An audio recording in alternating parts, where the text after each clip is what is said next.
اتل ما أوحي إليك من الكتاب وأقم الصلاة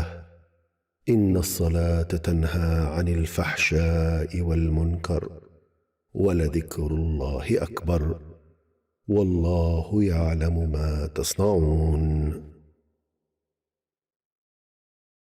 بسم اللہ الرحمن الرحیم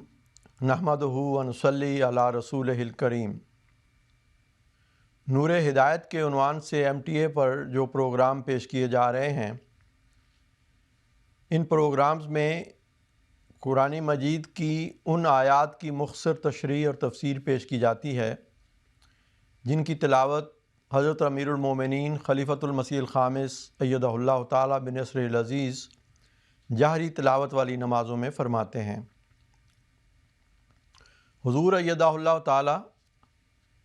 ہر سوموار کو نماز عشاء کی پہلی رکعت میں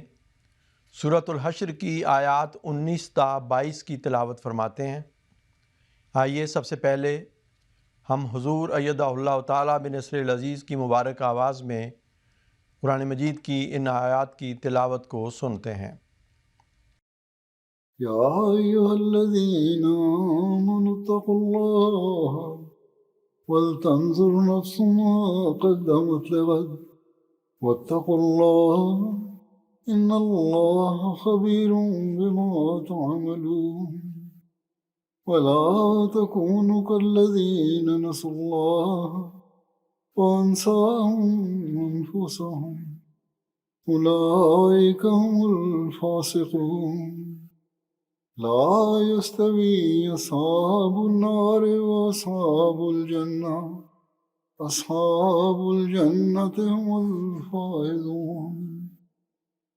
لو أنزلنا هذا القرآن على جبل لرأيته خاشعا متصدعا من خشية الله وتلك الأمثال نضربها للناس وَلَّهُمْ يَتَفَكَّرُونَ اللہ اکبر۔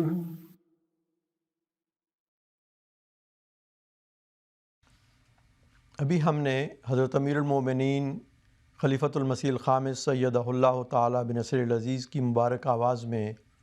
سورۃ الحشر کی آیات 19 تا 22 کی تلاوت سنی ہے۔ ان آیات کا اردو ترجمہ پیش ہے۔ اے مومنو، اللہ کا تقوی اختیار کرو اور چاہیے کہ ہر جان اس بات پر نظر رکھے کہ اس نے کل کے لیے آگے کیا بھیجا ہے، اور تم سب اللہ کا تقوی اختیار کرو، اللہ تمہارے اعمال سے خوب باخبر ہے۔ اور ان لوگوں کی طرح نہ بنو جنہوں نے اللہ کو بھلا دیا، سو اللہ نے بھی ان کو اپنی جانوں کا فائدہ بھلا دیا، یہ لوگ اطاعت سے باہر نکلنے والے ہیں۔ دوزخی اور جنتی برابر نہیں ہو سکتے، جنتی لوگ ہی کامیاب ہیں۔ اگر یہ قرآن ہم کسی پہاڑ پر نازل کرتے تو اسے دیکھتا کہ وہ ادب سے جھک جاتا اور اللہ کے ڈر سے ٹکڑے ٹکڑے ہو جاتا۔ اور یہ باتیں جو ہم تجھ سے کہتے ہیں یہ سب انسانوں کے لیے ہیں تاکہ وہ سوچیں۔ اب ان آیات کریمہ کی مختصر تشریح اور تفسیر آپ کی خدمت میں پیش کی جاتی ہے۔ حضرت اقدس مسیح موعود علیہ الصلوۃ والسلام فرماتے ہیں، یہ جو آیت کریمہ گزری ہے کہ اگر ہم اسے پہاڑ پر اتارتے تو وہ بھی ٹکڑے ٹکڑے ہو جاتا، اس حوالے سے آپ فرماتے ہیں کہ ایک تو اس کے یہ معنی ہیں کہ قرآن شریف کی ایسی تاثیر ہے کہ اگر پہاڑ پر وہ اترتا تو پہاڑ خوف خدا سے ٹکڑے ٹکڑے ہو جاتا اور زمین کے ساتھ مل جاتا۔ جب جمادات پر اس کی ایسی تاثیر ہے تو بڑے ہی بے وقوف وہ لوگ ہیں جو اس کی تاثیر سے فائدہ نہیں اٹھاتے۔ اور دوسرے اس کے معنی یہ ہیں کہ کوئی شخص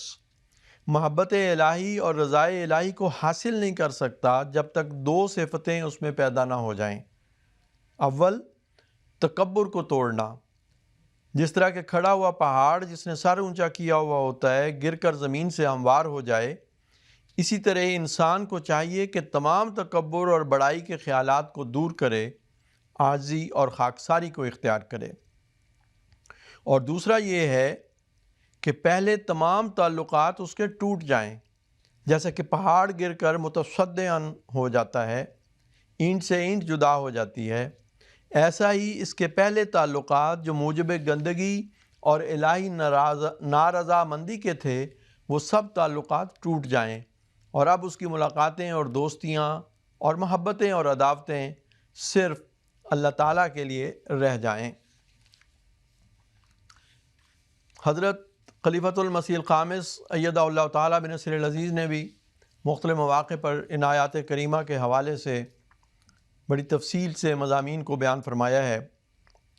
ایک موقع پر آپ نے فرمایا کہ اللہ تعالیٰ نے ایک مومن کے لیے بنیادی شرط تقویٰ رکھی ہے۔ اس بارے میں قرآن کریم میں بے شمار آیات ہیں جن میں تقویٰ اختیار کرو، تقویٰ پر قائم رہو کی تلقین مختلف حوالوں سے اللہ تعالیٰ نے فرمائی ہے، مختلف احکامات دیے ہیں، اور ان احکامات پر عمل کرنے والوں کو تقویٰ پر چلنے والا یا متقی کہا ہے، اور عمل نہ کرنے والوں کو ان کے انجام سے خوف دلایا۔ آپ فرماتے ہیں تقویٰ کیا ہے؟ اس کی جو تعریف یا مختصر الفاظ میں خلاصہ جو قرآن کریم سے ہمیں ملتا ہے وہ یہ لیا جا سکتا ہے کہ خدا تعالیٰ کی رضا کو ہر چیز پر مقدم رکھتے ہوئے، خدا تعالیٰ کو واحد و یگانہ اور سب طاقتوں کا منبع سمجھتے ہوئے اس کے حقوق ادا کرنا، اور خدا تعالیٰ کی رضا کے حصول کے لیے اس کی مخلوق کے حقوق بھی ادا کرنا ہے۔ حضرت مسیح موعود علیہ السلام نے اس کو ایک جگہ اس طرح بیان فرمایا ہے کہ خدا تعالیٰ کی امانتوں اور ایمانی عہدوں کی حتی الوسع رعایت کرنا، اور سر سے پیر تک جتنے قوا اور اعضاء ہیں جن میں ظاہری طور پر آنکھیں اور کان اور ہاتھ اور پیر اور دوسرے اعضاء ہیں، اور باطنی طور پر دل اور دوسری قوتیں اور اخلاق ہیں، ان کو جہاں تک طاقت ہو ٹھیک ٹھیک محل ضرورت پر استعمال کرنا، اور ناجائز مواضع سے روکنا،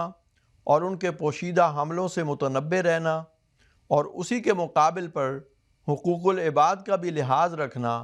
یہ وہ طریق ہے کہ انسان کی تمام روحانی خوبصورتی اس سے وابستہ ہے۔ حضور ایدہ اللہ تعالیٰ نے اس اقتباس کو پیش کرتے ہوئے پھر اس کی مزید تشریح بیان فرمائی، اور اسی تسلسل میں آپ نے فرمایا پس انسان کسی بھی کام کو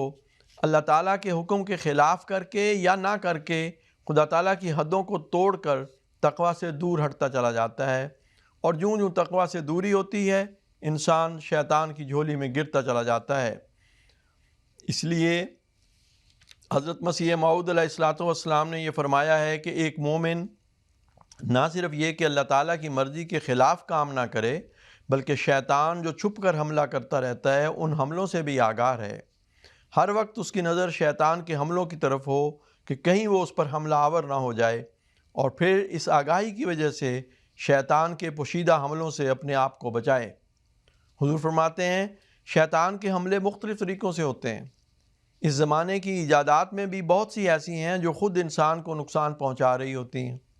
ان کے اچھے مقاصد کی بجائے وہ ایسے کاموں کے لیے استعمال ہو رہی ہوتی ہیں جہاں شیطان کے حملے کا خطرہ ہے یا شیطان کا حملہ ہو رہا ہوتا ہے۔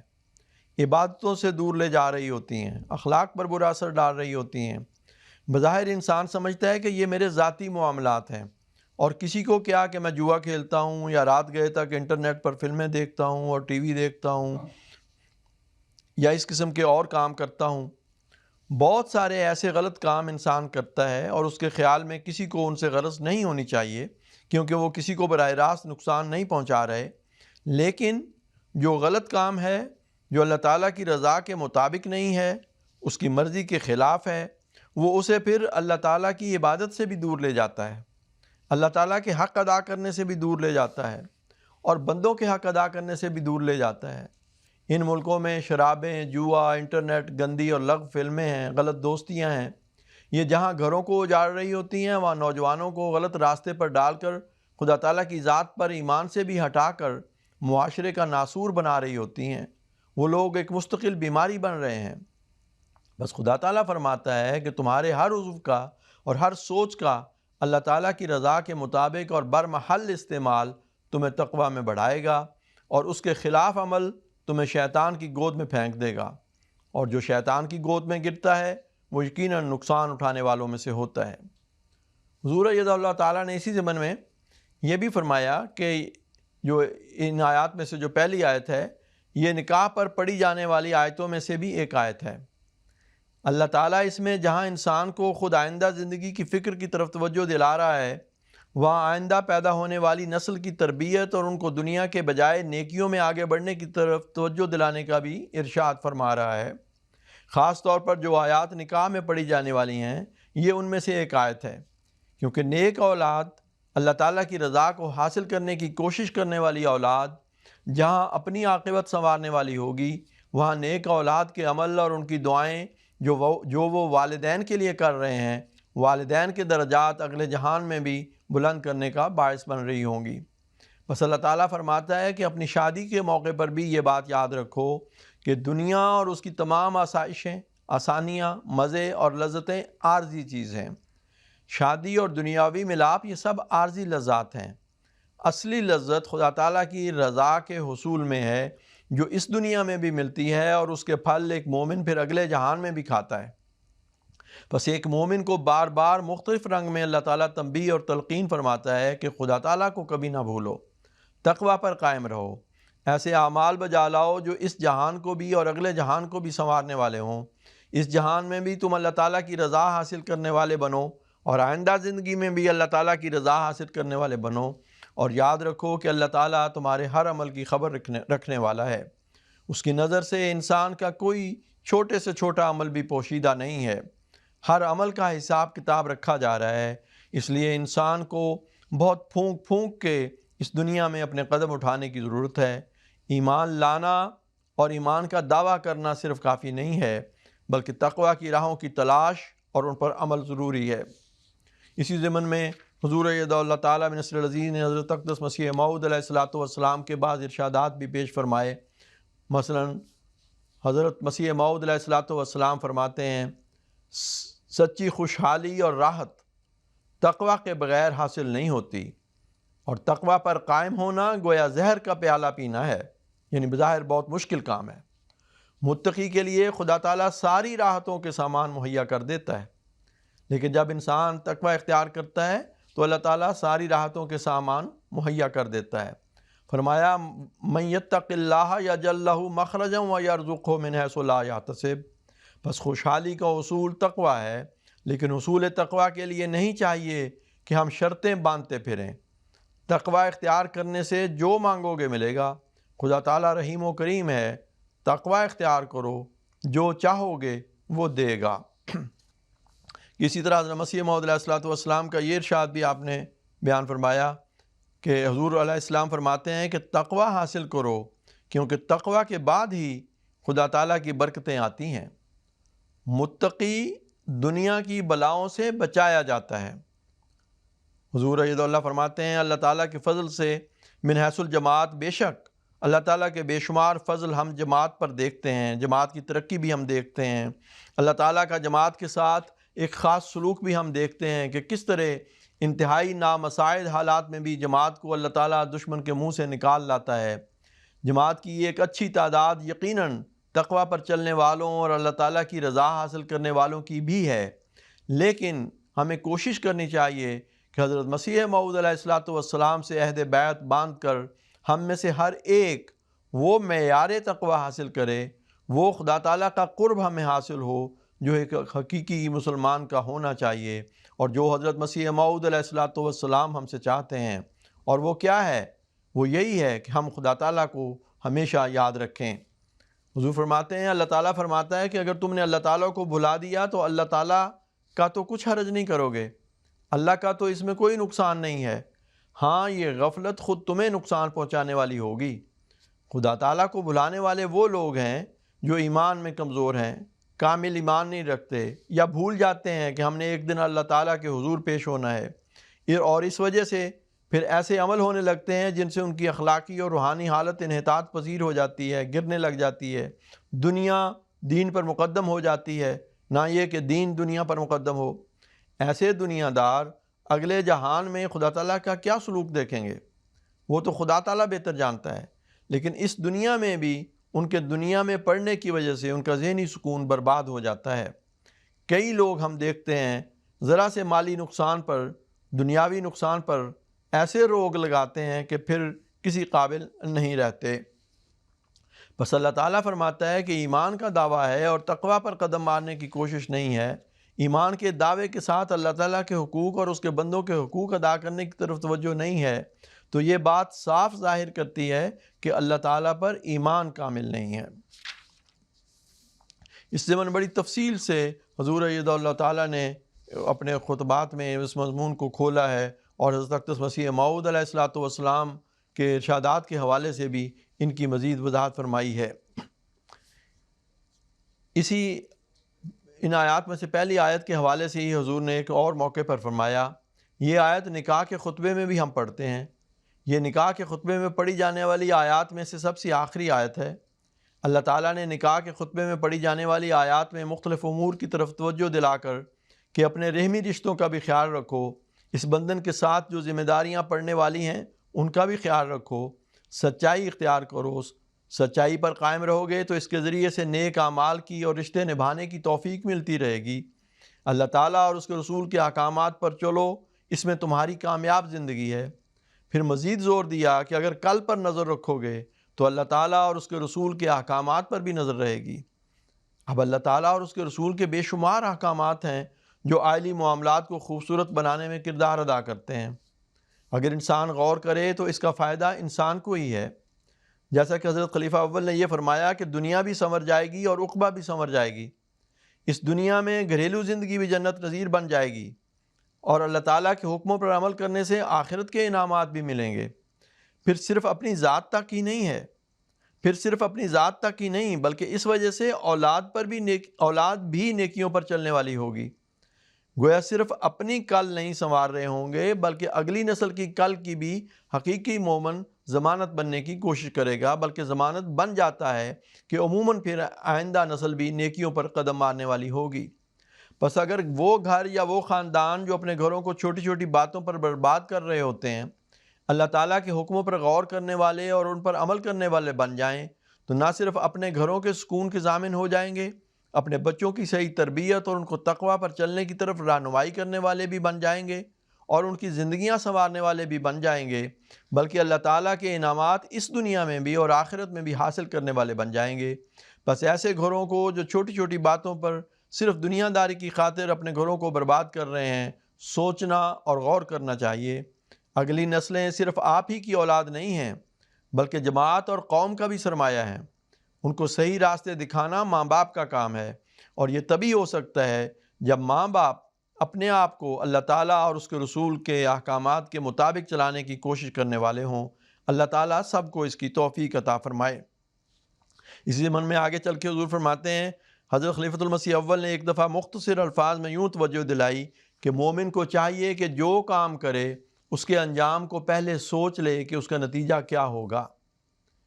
فرماتے ہیں کہ انسان غضب کے وقت قتل کر دینا چاہتا ہے، گالی نکالتا ہے، مگر سوچے کہ اس کا انجام کیا ہوگا۔ اس اصل کو مد نظر رکھے تو تقویٰ کے طریق پر قدم مارنے کی توفیق ملے گی۔ حضور ایدہ اللہ فرماتے ہیں کہ حضرت خلیفہ اول رضی اللہ تعالیٰ عنہ اس بات کی وضاحت فرماتے ہوئے کہ نتائج پر یا کل پر نظر رکھنے کا خیال کس طرح پیدا ہو،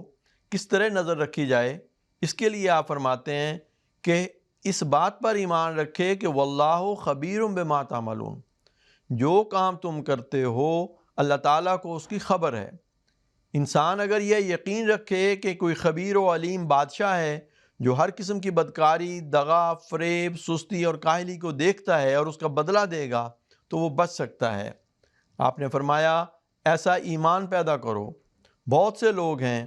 جو اپنے فرائض، نوکری، حرفہ، مزدوری وغیرہ میں سستی کرتے ہیں، ایسا کرنے سے رزق حلال نہیں رہتا۔ بہت ہی بنیادی مختصر الفاظ میں بہت ہی جامع نصیحت ہے۔ ہم جو بھی کام کرتے ہیں، کہیں بھی ڈیوٹی ہے، کسی بھی صنعت کاری ہے یا کوئی مزدوری ہے یا ملازمت ہے، نوکری ہے، اگر کوئی شخص حضور فرما رہے ہیں کہ اپنے فرض کو، اپنی ذمہ داری کو آسن رنگ میں دیانتداری سے ادا نہیں کرتا تو ایسا کرنے سے اس کا رزق حلال نہیں رہتا، وہ تقویٰ سے ہٹ جاتا ہے۔ تو اپنے روزمرہ کے معاملات میں بھی اپنے فرائض اور ذمہ داریوں کے حوالے سے بھی یہ نظر رکھنا کہ ایک خدا میری اس حالت کو دیکھ رہا ہے کہ کیا میں ایمانداری سے دیانتداری سے سب کام کر رہا ہوں، خواہ وہ طبیب ہے یا استاد ہے یا ملازم ہے یا مالک ہے یا مزدور ہے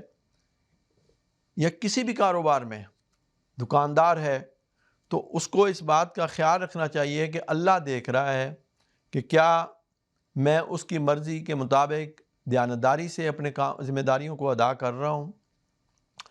حضور رضی اللہ فرماتے ہیں یعنی دنیاوی معاملات میں بھی جو سستی کرتے ہیں اور ان کا حق ادا نہیں کرتے تو اس کا مطلب ہے کہ انہوں نے بھی اپنی کل کو برباد کر لیا اور اپنا رزق جو انہوں نے حاصل کیا وہ بھی حلال نہیں رہا، یہ دھوکے کا رزق ہے۔ بس یہ آیت جو اپنے کل پر نظر رکھنے کی طرف توجہ دلا رہی ہے بڑی وسعت رکھتی ہے اور ہر قدم پر ایک حقیقی مومن کے پاؤں پکڑ کر کسی بھی معمولی کمزوری اور گناہ کی طرف بڑھنے سے روکتی ہے۔ بس یہ یقین ہمیں اپنے اندر پیدا کرنے کی ضرورت ہے اور اس یقین پر ہم قائم ہوں کہ اللہ تعالیٰ ہمارے ہر عمل کو دیکھ رہا ہے، اور پھر اس بات پر بھی یقین کہ وہ ہمارے ہر قسم کے دھوکے فریب، چاہے وہ ہم معمولی سمجھ کر تھوڑا سا منافع کمانے کے لیے کر رہے ہیں یا اپنے کام میں سستی دکھا رہے ہیں یا معاہدے کے مطابق اس نیت سے جان بوجھ کر کام ختم نہیں کر رہے کہ شاید کسی کو دباؤ میں لا کر مزید مفاد اٹھا سکیں، تو یاد رکھیں ایسی باتیں خدا تعالیٰ کو پسند نہیں، اور جب خدا تعالیٰ کو پسند نہیں تو پھر جیسا کہ حضرت خلیفہ اول رضی اللہ عنہ نے بھی فرمایا کہ اس کا بدلہ ہوگا، اور اس کا بدلہ پھر سزا کی صورت میں ہی ہے۔ پس مومن کو کل پر نظر رکھنے کا کہہ کر اپنے معمولی گھریلو معاملات سے لے کر اپنے معاشرتی، کاروباری، ملکی، بین الاقوامی تمام معاملات میں تقوی پر چلنے کی طرف توجہ دلا دی، اور جو تقوی پر نہیں چلتا وہ پھر اس بات کو بھی ذہن میں رکھے کہ ایسا انسان خدا کی پکڑ میں آئے گا۔ انسان کو یہ نہیں سمجھنا چاہیے کہ دنیاوی معاملات کا دین سے کوئی تعلق نہیں۔ مومن کے لیے تقوی پر چلنے کا حکم ہے، اور تقوی میں تمام دینی اور دنیاوی کاموں کو خدا تعالیٰ کی ہدایات کے مطابق بجا لانا ضروری ہے۔ انسان بعض دفعہ سمجھتا ہے کہ دنیاوی نقصان کے ابتلا سے بچنے کی کوشش کروں، مالی منفعت حاصل کر لوں، چاہے جو بھی ذریعہ اپنایا جائے، لیکن یاد رکھنا چاہیے کہ کوئی ایسا طریق جس سے دھوکہ دے کر فائدہ حاصل کیا جائے دین سے اور ایمان سے دور لے جانے والا ہے، اور یہ بظاہر دنیاوی معاملہ دینی ابتلا بن جاتا ہے، اور جیسا کہ میں نے پہلے کہا کہ آہستہ آہستہ دین اور خدا سے دور لے جاتا ہے۔ اس لیے ایک مومن کو ہمیشہ یاد رکھنا چاہیے کہ ایمان کا ابتلا دنیاوی ابتلاؤں سے بہت زیادہ ہے، جس کے نتیجے میں دنیا اور آخرت دونوں برباد ہو جاتی ہیں۔ اسی ضمن میں حضور نے فرمایا پس اپنے دلوں کو ہر وقت صبح و شام ٹٹولتے رہنا چاہیے، اور شیطان کے حملوں سے نفس کو بچانے کی انتہائی کوشش کی ضرورت ہے۔ اگر نئی خیال آتے تو یہ شیطان کی وجہ سے ہی نہیں آتے، اس بات کو بھلانے میں شیطان ہی کردار ادا کرتا ہے۔ خدا تعالیٰ کو بھلایا جائے تو شیطان ہی ہے جو کردار ادا کرتا ہے۔ کل کی اگر فکر نہ ہو تو وہ شیطان ہی ہے جو بھلاتا ہے۔ یہ شیطان ہی ہے جو یہ کہتا ہے اس بات کو بھول جاؤ کہ خدا تعالیٰ تمہیں دیکھ رہا ہے۔ اگر ہم جائزہ لیں کہ اکثر اس بات کو نہیں سوچتے کہ میرے کام کو خدا تعالیٰ دیکھ رہا ہے اور اس کا انجام کیا ہو سکتا ہے، اور یہ سب اس لیے ہوتا ہے جیسا کہ حضرت صلی اللہ علیہ وسلم نے فرمایا کہ شیطان انسان کے خون کے ساتھ اس کے جسم میں چلتا ہے۔ تو اس مضمون کو پھر بڑی تفصیل کے ساتھ حضور رضی اللہ نے کھول کر بیان فرمایا، اور یہ نصیحت فرمائی کہ پس ایک مومن کو اس سے پہلے کہ بیماری حملہ کرے اپنے جائزے لیتے ہوئے حفظ ما تقدم کے عمل کو شروع کر دینا چاہیے۔ اور اس معاشرے میں جیسا کہ میں نے کہا کہ روحانی بیماریاں مستقل فضا میں پھیلی ہوئی ہیں، اس لیے اپنے آپ کو بچانے کے لیے مستقل عمل کی بھی ضرورت ہے، یا مستقل علاج کی بھی ضرورت ہے، حفظ ما تقدم کی ضرورت ہے، اور یہی ایک حقیقی مومن کے لیے ضروری ہے، اور اس کو چاہیے کہ وہ اس کے لیے ہمیشہ کوشش کرتا رہے۔ اللہ تعالیٰ ہمیں اس بات کی توفیق بخشے کہ ہم قرآنی احکامات کو پوری طرح سمجھ کر اس کے مطابق اپنی زندگیوں کو گزارنے والے ہوں۔ اللہ تعالیٰ ہمیں حقیقی تقوی نصیب فرمائے اور اپنے امام کی نصائح پر پوری طرح عمل کرنے کی توفیق سے نوازے۔ اتل ما اوحی الیک من الکتاب واقم الصلاة ان الصلاة تنہی عن الفحشاء والمنکر ولذکر اللہ اکبر والله يعلم ما تصنعون